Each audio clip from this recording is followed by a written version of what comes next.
Hi.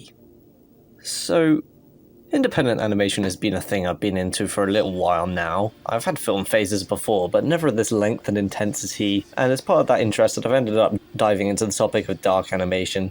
I guess it was an inevitable progression, as dark animation is something the major studios are too scared to make due to it generally not being commercially viable, meaning that in exploring the world of independent animation, you're gonna come across a few entries only for adult eyes. At some point in going through my animation list, I realized that in the common list of darkest animated films, there are only a couple I had yet to see, and so I sat down and watched them purely to be a completionist on this topic. I searched for more that could possibly qualify for a top 20, although it really wasn't easy to find many possible qualifiers at that point. I did find a few.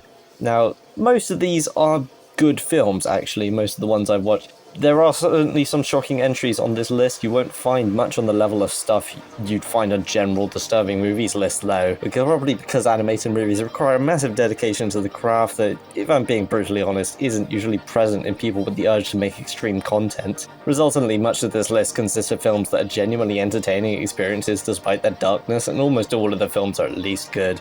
Just as a note, I've never really been an anime person, so while there are a couple of anime entries on this list, I didn't go seeking out other possible anime qualifiers, because that would just take too long, and it would probably end up dominating the whole list. I did want to briefly mention Barefoot Gen, or Barefoot Gen, however it's pronounced, as I know that and its sequel are commonly brought up in conversations about this topic, and I didn't bother to watch them. Other than that, I didn't really have a desire to check out any other possible Japanese entries. As far as lists of dark animated films originating from outside of Japan, though, I doubt you'll find a more comprehensive list on YouTube anytime soon. We've got a wide variety of animation styles, narrative styles, topics, and countries to look at, and I'm excited to info dump on you about some of these. Obvious trigger warning for the content ahead, and the video may contain some mild spoilers. They won't be specific to characters, but if you find one of the films interesting and are worried about being spoiled, then go see it. I'd say most of them are good. Anyway, let's start with some honorable mentions, including The House, Another Day of Life, Grave of the Fireflies, Rocks in My Pockets, Nine, Mary and Max, The Pied Piper aka Kryza, I'm definitely mispronouncing that, Flea, Persepolis, Mechany, Mechanics, Mechany is French, I think, The Breadwinner, The Crossing, and It's Such a Beautiful Day. Now on to the main list, starting with...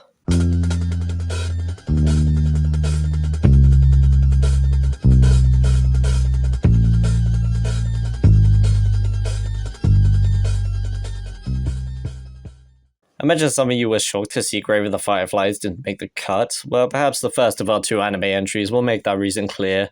Blood's Honor of Sadness is one of the most downright bizarre films I've ever seen, reportedly bankrupting the studio that made it upon release, and watching the film you can kinda see why it was so uncommercial. It follows this peasant woman named Jeanne who made a deal with the devil after being gang-raped by the local royalty. Can you see why Grave of the Fireflies didn't make the cut now? It kinda just slowly starts to get progressively more bonkers from there. To be honest, the exciting isn't nearly as bad as you'd expect, and that mainly comes down to the fact that the first section of the movie is barely animated at all, presumably due to budgetary constraints, hence why it's still this low down. That said, the gang rape isn't the only thing that put this here. The devil himself is creepy, and every scene he's in is super uncomfortable. There's also a scene later on in the film that had me absolutely speechless with how weird and gross it was, whereby an orgy is represented through this hallucinogenic sequence involving stretchy penises and the camera diving into extremely weird places, with everyone deforming accordingly. It's quite something. Truth be told, this film is just downright too weird for me to like. I'd be hard-pressed to say that it's not decent, but as with all the films on this list, it's really up to you if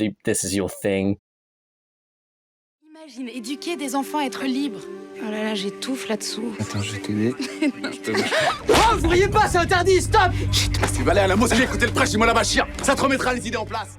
The first of a few entries that fall into the animated true story of human cruelty genre, which has already cropped up a few times in the honorable mentions, The Swallows of Kabul is a grim tale of a handful of characters living under Taliban rule in Afghanistan's capital of Kabul. While the same setting has also been tackled by The Breadwinner, that film had a sense of childlike innocence and wonder woven through it that gives it moments of levity, hence why it didn't make it into the top 20. In this film, that is not the case. The only characters that ever smile are the ones that you don't want to be able to smile, and it really takes a turn partway through that really shocked me. The ending isn't as bleak an ending as you'd expect the film to be moving towards, but I still came out of this one feeling a little empty. Unlike Belladonna of Sadness, I can unequivocally recommend this one. The animation style is gorgeous with a kind of roughness that allows you to see how all the details were created by hand, which I absolutely love about independent hand-drawn styles. The story also makes a big point of putting the focus on the characters first, including some exploration of the psychology of some of the people who support the regime, where a lot of films would be too scared to flesh out how these people think. It helps make the whole thing feel more real. Definitely recommended.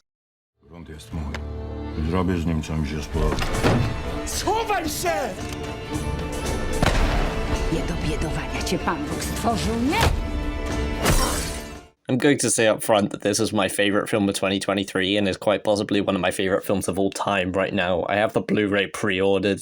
I just love it so much. It's very possible that that opinion will dip once I inevitably rewatch it, and it's not flawless, but my god, this blew my mind when I saw it. It's a Polish film by the Welshmans, aka the people behind Loving Vincent, and not only is it absolutely stunning, just like that film, but it is a much more compelling narrative in my opinion. It's a period piece which follows a young woman named Yagna who is forced to marry a rich widower while fostering a secret relationship with the widower's son, split into 4 chapters defined by the 4 seasons as the film progresses through them. The animation is unbelievable, the characters are compelling, the soundtrack is memorable and impactful, and the story is very investing despite not much happening in its runtime. But enough gushing about the movie, why is it on this list? Well, themes of oppression against women are present, but we see that in more visceral forms in the previous entry. The ending is quite intense, but truthfully, the real reason why it's on here is because it has a couple of instances of on-screen sexual assault, and unlike Belladonna of Sadness, which is limited by how much it could animate, here you really feel the violation. It's quite brief in both instances and isn't excessively graphic, which I appreciate, all things considered. But let's be real here, animated sexual assault is something you never expected to see in a film, let alone with this level of animation detail. But if you aren't too triggered by that, then I'm begging you to seek this one out when you can. It's an absolute masterpiece.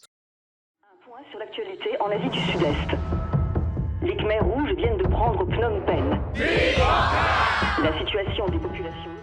Everything I said about why Swallows of Kabul is heavy also applies to this one, so I don't have a whole lot to add here. The setting here is the Cambodian genocide, where in 1975 Cambodia is invaded by the tyrannical Communist Party Angkar, and the villagers are hence displaced and forced to work hard with minimal food. The reason it's higher up than Swallows is it features a lot more instances of the oppressors threatening to use or actually using their guns, and the tendency for violence really gets the blood boiling. But otherwise you can take most of what I said about Swallows and repeat it for this film. Though the main characters do also spend a lot of time separated from their son, whom they aren't allowed to see, which doesn't help the mood. I don't think it's quite as good as Swallows, as it's not nearly as interested in fleshing out its central characters so much as the progression of the harrowing plot, but it's still a very good film. The backgrounds in the animation are jaw-droppingly rich with detail, and the story is well enough told that you will be invested for the whole runtime. I had to watch a really bad dub, which sucks, but what can you do?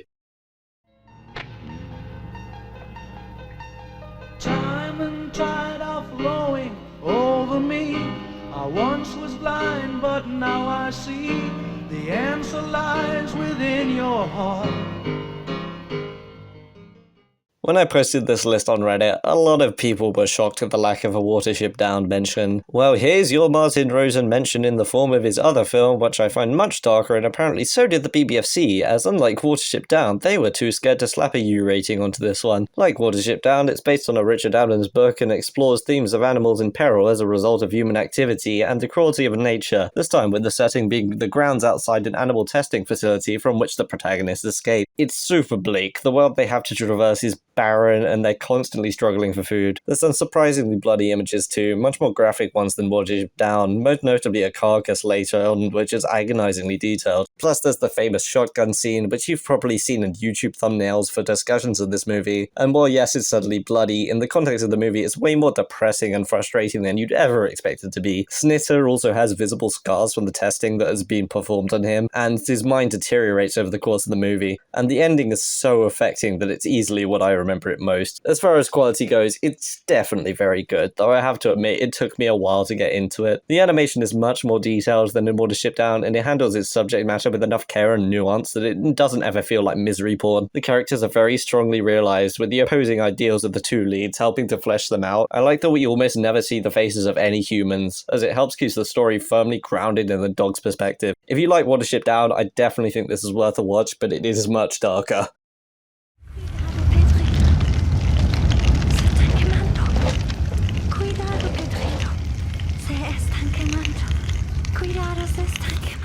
Now we're going back into art house territory with a story so abstracted that I didn't have a fucking clue what it was actually about the first time I watched it. It's a one-of-a-kind stop-motion film that progresses in a single continuous shot and features animation painted on the walls or made out of tape, and you get to watch it all happen in real time. Every room the camera enters in starts off empty, and you get to see the entire painstaking process that the animators went through to build all this animation. It's perhaps one of the most technically impressive and creative animated films of all time, this side of the Welshman oil-painted films, The Crossing, and another film we have coming out later. Thanks to the internet, I can tell you that this film is a loose retelling of The Three Little Pigs, set within the context of the atrocities of Colonia Dignidad, where a member of the colony escapes to a small house for refuge and raises the pigs that she meets there as her own, while the wolf outside tries to convince her to return to the colony. The technical presentation gives it a very strong immersion factor, especially with the unbroken shots, meaning that all the ways that the animation creeps into the uncanny valley has an enhanced unnerving factor to it. The final scene is particularly unnerving, very effectively playing with size and perspective to give already unsettling events unfolding at that point an extra layer of terror. The ending isn't as overtly dark as the previous entry, but the implications will certainly leave you shaken. That said, I would highly recommend checking this out for anyone who's willing to give an art house film a go. It is truly an incredible work of art, and I have immense respect for it.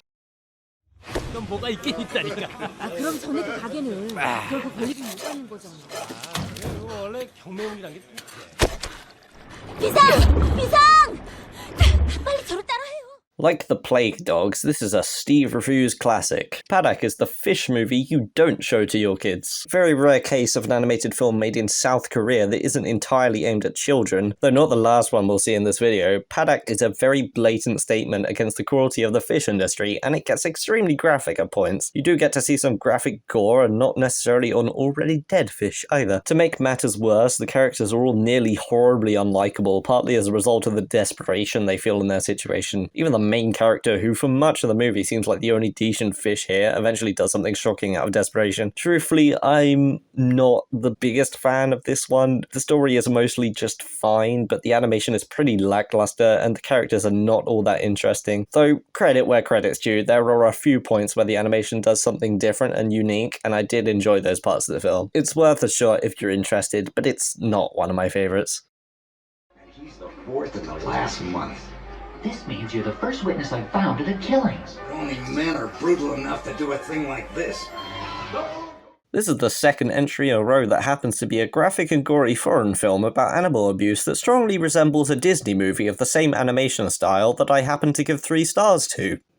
I swear to you I didn't put these films back to back on purpose. This is genuinely where I feel they belong in the list. Anyway, Philaday is a mystery movie about a cat named Francis who moves into a new neighborhood where a string of murders begin to take place, which he immediately decides he wants to try and solve. I have to admit that the investigative feel of this movie personally left me incredibly disinterested, particularly since Francis is a very boring character, and when you do finally get the answer, it's kind of weird in a way that isn't particularly interesting to me. Maybe it's just me, I have seen other people give this better reviews, but even with all the crazy shit going on, I didn't have a whole lot of investment. That said, the animation here is actually much better than Paddock. It's not exactly original, but it looks pretty good, and there's this one nightmare creepy sequence where they slow down the frame rate that I very much enjoyed. And with that good animation comes some very graphic images of cats who suffered extremely nasty deaths, so to any cat lovers, I'd suggest giving this one a miss. Also featured is some electrocution, which reminded me of a nightmare I had when I was little, a genuine torture scene, and cat sex. You will see some shit here, though pretty much none of it would be abnormal for a 15 rated film. We haven't gotten into the really spicy stuff yet, there's still a few spots before that happens.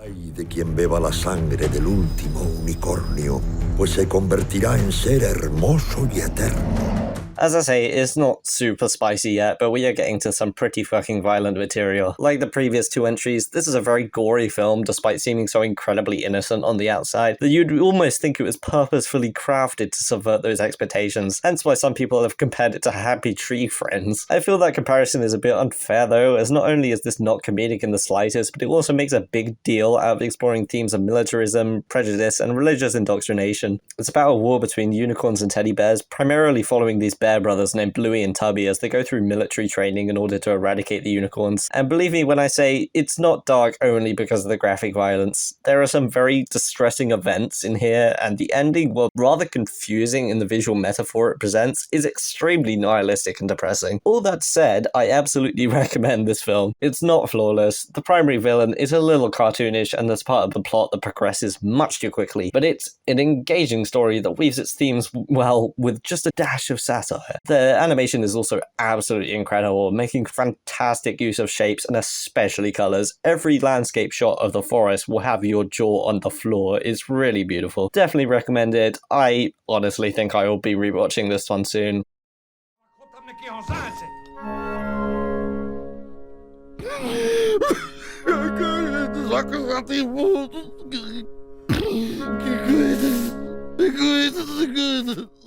This is a Belgian film made by the creators of the first short in Netflix's The House, which is my favourite segment in that film, which, for the record, I liked all three segments, but the first one is the best. That said, I hadn't seen The House when I watched this, so I had no idea going in just how devastating it would be. It's a satire on colonialism, realised with beautiful felt stop motion, and while it doesn't have any gore, unlike the previous few entries, it gets you on a much deeper emotional level that I personally found more impactful. You start to realise the depressing route it's going to take when, after the somewhat hilarious opening, there's a scene where the king tells his clarinet player to stop playing because he doesn't like how he sounds, and the player just stands there in front of the crowd looking absolutely miserable. From there, it just keeps hitting you with emotional devastation after emotional devastation, getting worse and worse, even daring to make you feel bad for a racist archaeologist, and eventually featuring what has to be the saddest pissing scene in film history. It's very crushing and very good, and the whole thing is on YouTube, so check it out if you're interested.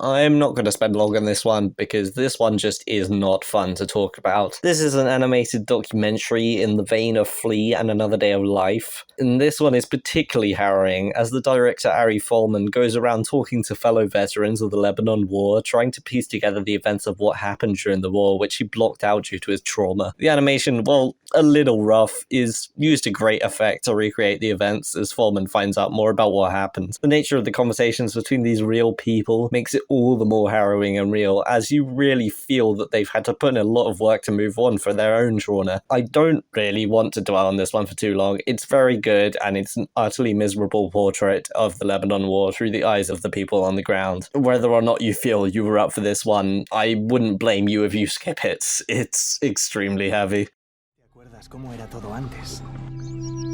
Todo ocurrió en un solo momento.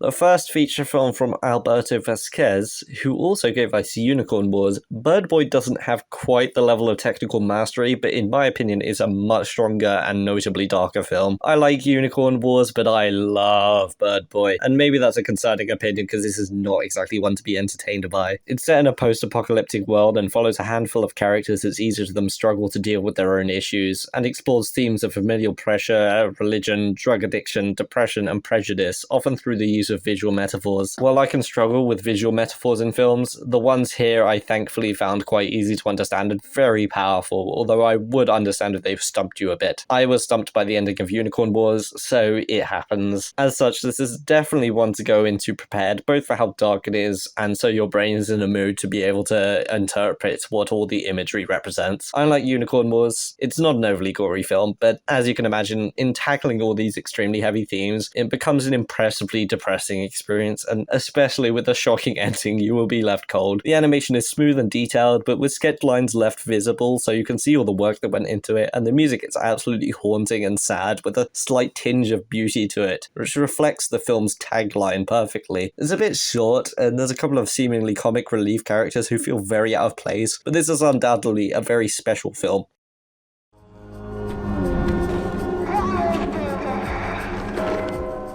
Out of all the films on this list, this is undoubtedly the one which got the most attention. It came out, countless articles about it sprung up, raving about the grotesque animation and how it took 30 years to make. Carsten Rundquist gave it 5 stars, the whole shebang. To be honest, I'm not convinced this actually deserves to be above Bird Boy, as this isn't emotionally heavy so much as just disgusting and unnerving. But the order of most of these below the top 7 is pretty uncertain anyway, so fuck it. Anyway, this is another Art House entry, except to an even bigger extent than The Wolf House, as this film just downright does not have a narrative at all. When I talk about this film to people, I say it's easier to appreciate as an art and world-building showcase as opposed to a film in the conventional sense, on the basis that basically every visual is a metaphor of some kind, and I, like many other people, are simply not big brain enough to try and deduce the meaning behind all the visuals it represents. The most I could get was one metaphor representing the disposability and unimportance of the common worker in the hierarchy of society. But also, like many other people, I can't deny that the artistry on display is something to behold. The animation is ungodly smooth, the creature designs are grotesque and creative, the integration of live actors into the sets on occasion is wild and genius, that baby mouth throwing orders is brilliant in the weirdest of ways. More than maybe any other film, this does just feel like a walk through hell, and it's an incredibly unique experience. It's not for everyone, and I have no intention of revisiting it, but it's a great film nonetheless. Just as a side note, the final 7 films all made it onto my general disturbing movies list, so be warned, it takes a turn here. There's a guy on top of the tower, and he's shooting at people.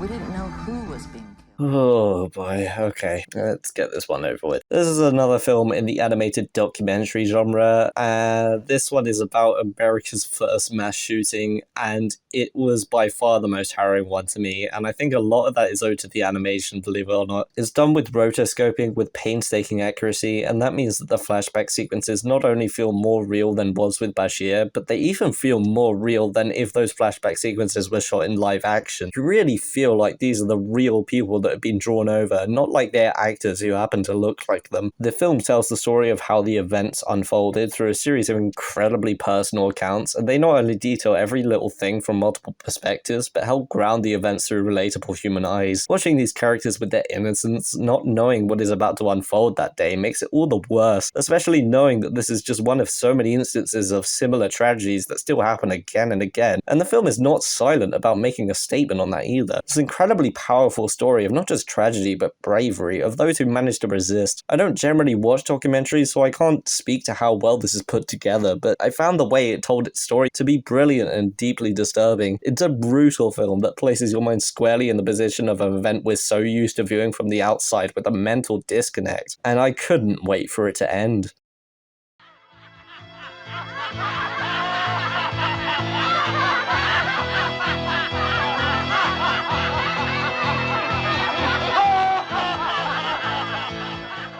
The second anime entry on here, Midori has somewhat of a reputation for how utterly depraved it is, being maybe the world's most banned anime, and the first of 3 entries on here I genuinely classify as falling into the extreme horror category. With that in mind, it might surprise you to know that I actually found Tower to be significantly more disturbing than this. There's a few reasons for that. Tower is realistic, whereas Midori is downright ridiculous. Plus, Midori is also only partially animated, and it burns through its disturbing scenes at a pace so fast that it's impossible to get invested, and it's also a very merciful 50 minutes long. That said, I really couldn't justify putting it below a Tower because the difference in the extremity is simply too much, and I couldn't justify putting it any higher because the top 5 films disturbed me way more than this one, despite this being way more extreme than the entries at 3, 4, and 5. All that said, the film itself is not good. It was made by one guy using his life savings as he couldn't find anyone to finance a film of this nature, and while I do certainly commend that he was able to create this many solid looking drawings all by himself, I'm really not sure why he chose this story. It's essentially about a poor girl who joins a circus of freaks who proceed to commit a bunch of depraved acts with each other and abuse her, none of which have any meaning whatsoever. Maybe my biggest problem with it is that it includes sexual violence and pedophilia towards the lead girl, who is an actual child, for absolutely no reason other than to shock. There's also an instance of extreme animal violence and a grotesque, absurd deforming sequence, although the latter is at least an impressive visual, but it does just mostly add salt to the wound. I would skip this this one.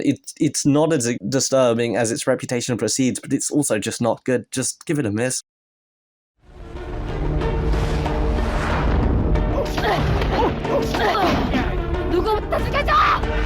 Back to good movies, and unfortunately back to realistic movies. I mentioned we'd get back to South Korea. Well, here we have the first feature by Yoon Sang-ho, which I am definitely mispronouncing the name of, who you may not know by name, but most likely are familiar with, because he's the man behind what is probably the most acclaimed zombie film of all time. The King of Pigs is about bullying and violence and how it's enabled by the Korean school system, featuring more child-on-child violence than you'd ever expect to see in a film, let alone an animated film. And watching the kids with power beat the shit out of the weaker ones over and over again, it's absolutely soul-draining. Eventually, this kid named Chul helps to retaliate against them until it becomes this really brutal back and forth, but you can't feel too cathartic whenever Chul fights back because you understand how disturbed he is, especially after one especially disturbing scene involving a cat. And believe me when I say there's no happy ending to this one. It opens with one of the main characters in his 30s impulsively murdering his wife, and it doesn't get any lighter. While I can't speak to the overall accuracy of the film's events, from what I read on the internet, it's unfortunately true that Korean schools do condone violence in this way and to this extent, and the way the film exposes that is truly frightening. There's a scene which really stuck with me where some kids from one of the years above goes to the main bullies after Chul has retaliated against them again, and they beat them up for not holding the power in the classroom. It really illustrates just how ingrained the violence and struggle for power is in the school, and it's deeply haunting. A great film, but certainly not one for the faint of heart.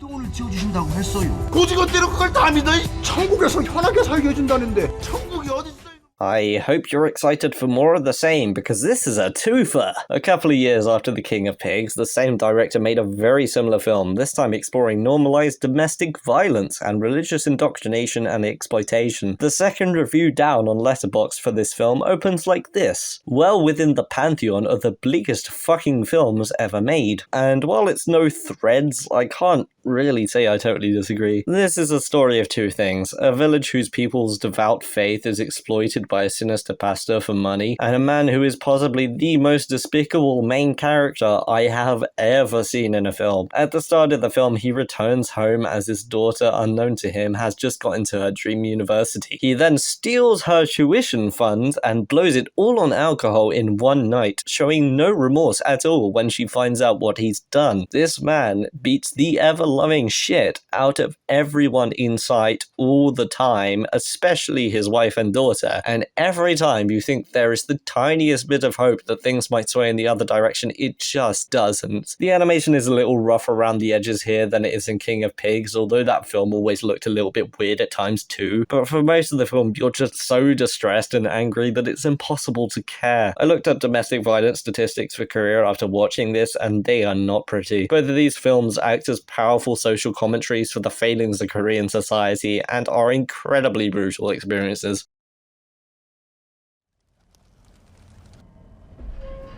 Ja jestem duchem,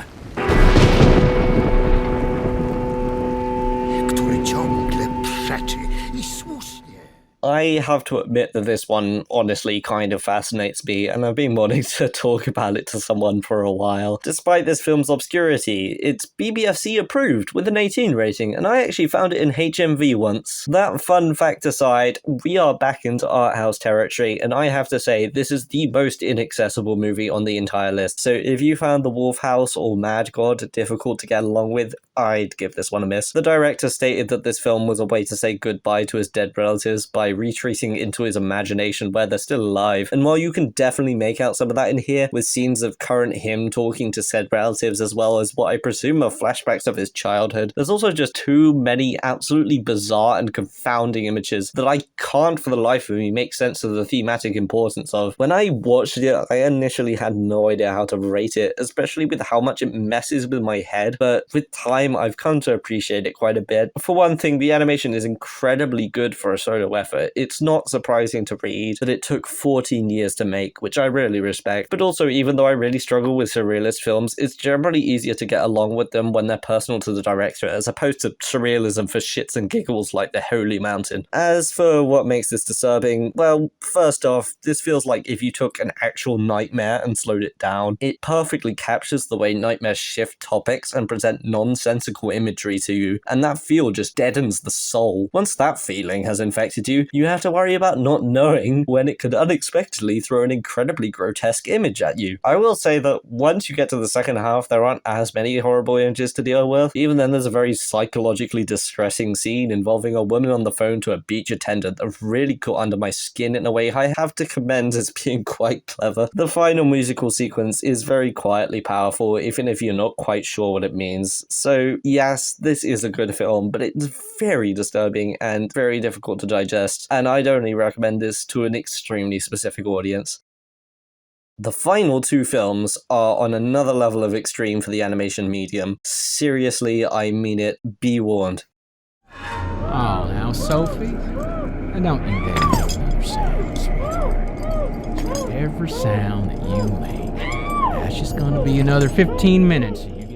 Oh, fucking hell. Okay. I really grappled with whether or not this should be number one. Eventually, I decided it slots into the number two spot, partly because its images didn't sear themselves in my mind for quite as long, and partly because the first two segments of this anthology film, for all their content, are so absurd that they don't really bother me at all. They're just so fucking weird and yet somehow stupendously boring. That being said, Kill It and Leave This Town is not even close to a contender for number two compared to this, because while yes, the first two segments are still extreme, if ineffective, it's the third one that really puts it over the top. And I will say that this is also very close to making number one. It was really difficult to decide between this and the one that I eventually put at number one. Before I get to that, I would like to say that this is the shittiest film I've ever seen, and is the only film on this list which is so bad that I have to tell you to never watch it. I did that for completionism reasons, and it was a fucking chore. The animation is beyond horrendous. It has no narrative. The voice acting is awful. It's intended to be funny, which it most definitely fails at, and like Midori, it features extremely disturbing child abuse material that has no meaning. Unfortunately, that material is what the third story is based around, which is what makes that segment so difficult to watch. Believe me when I say it is way worse than anything in Midori. They make a big deal of stretching it out and making it horribly realistic, dropping any sense of satire in the process. At least I hope they dropped any sense of satire, because if that section is still meant to be funny, I seriously question the sanity of Mr. Jimmy Screamaclaws. There is pretty much nothing of value to salvage in this movie. It's an absolute abomination that should have never existed, and its creator Jimmy Screamaclaws is the kind of edgelord trash that would get kicks out of negative reviews like this, as if I'm just too prudish to get it. So it might not surprise you that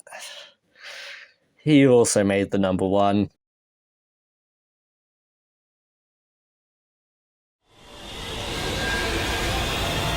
Leave me alone! Just leave me alone! Stop! Stop it! Stop talking to me! Kill them, Darrow. Kill them, Darrow! Kill them and eat them. Chew the meat off their bones. Taste their soul. So, some credit where credit is due. This is way better than its predecessor. It has a comprehensible narrative. There's some utterly insane uses of color and shapes that were undoubtedly envisioned courtesy of Jimmy's drug use. There's the odd joke that does land. I have to admit to liking this meta gag in the opening credits, and it stays firmly in the realm of absurdist fantasy horror to avoid exploiting any real-life horrors like Where the Dead Go to Die does. That being said, way better than Where the Dead Go to Die is still a 3 out of 10 on a good day, and while I'm sure there's an audience for this, I really don't think I want to know the people that enjoy it. Watching these movies made me feel like my brain was melting down into mush. This is the only movie I've ever seen where the poster actually contains a warning sticker, and it really earns it. Since there is a narrative here, I might as well describe it. It's set in a place called Heaven, which is not actually heaven, ruled by a dictator known as Cain, who is said to have built a wall to keep out the evil one, as she is deemed. One day, two children go beyond the wall and end up in what I can only describe as a psychedelic hellscape, and so ensues a series of events during which you'll be presented with cartoonish gore that is somehow still extremely distressing, revolting sounds and voice effects, and some of the most grotesque looking creatures ever put to screen. Early on, there are at least some moments of goofy comedy which help make it slightly less traumatizing, and the ending isn't nearly as fucked up as Where the Dead Go to Die's ending, but in being so much more of an assault on the senses, it just ingrained itself into my mind more. I think the tone set during a ritual scene where two characters are about to create a child from its soul, and somehow that involves a knife going in much worse places than they usually do in ritual scenes. It's completely demented, and I doubt any other animated film will ever be as horrific as either of these atrocities.